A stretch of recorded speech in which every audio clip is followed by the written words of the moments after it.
For the thousands in attendance and the millions watching around the world. Amicalement rouge, Ladies and Patrick gentlemen, Besson, édition Messidor 1987. Les rudes journées d'André Glucksmann. Il se lève à 6 heures du matin. Après un petit déjeuner avalé en hâte, il file en Pologne pour protester contre Jaruzelski. À 7 heures, il est en Sibérie pour exiger la libération des dissidents emprisonnés. À 7h30, il se retrouve à Ho Chi Minh Ville pour demander qu'on autorise le commerce privé.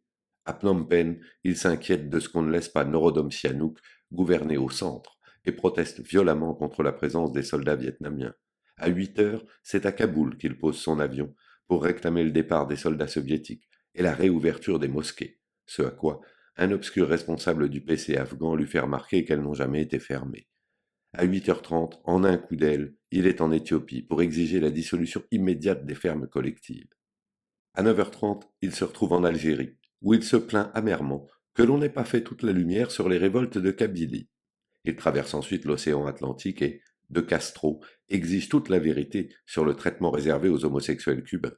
Il fait ensuite un saut au Nicaragua pour attraper Ortega par les revers de sa veste de treillis soviétique et de lui ordonner de rouvrir la Prensa, le journal de l'opposition récemment interdit. Après cette matinée chargée, Glucksmann prend une petite collation et fait un somme. L'après-midi, il n'a pas non plus beaucoup de temps libre. À Port-au-Prince, il conseille aux militaires qui ont pris le pouvoir après le départ de Bébé Doc, au fait, Bébé Doc, ce bac, ça avance, de créer une véritable démocratie où les droits de l'homme seront strictement respectés. Il va ensuite en Colombie, où il s'indigne des proportions que prend la culture de la drogue, ce fléau. Puis, toujours dans ce petit avion ultra rapide qui a fait son succès, il engage par radio le président du Pérou à ne pas céder aux guérilleros de Sentiers Lumineux.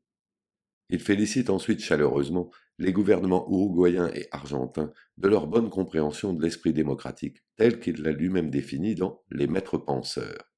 Il se pose un instant au Chili pour insulter vertement Pinochet, non sans ajouter à l'intention des journalistes de CBS présents: pour moi, c'est exactement comme l'Union soviétique.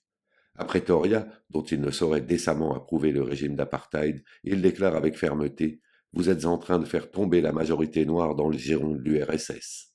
Enfin, à la tombée de la nuit, il rentre à Paris. L'autre jour, je l'ai vu sur un quai de métro. Il avait l'air complètement crevé, ce qui se comprend. Il marmonnait tout seul dans un coin. Mais pourquoi est-ce que ce train n'arrive pas? Mais qu'est-ce que c'est que cette grève à la con?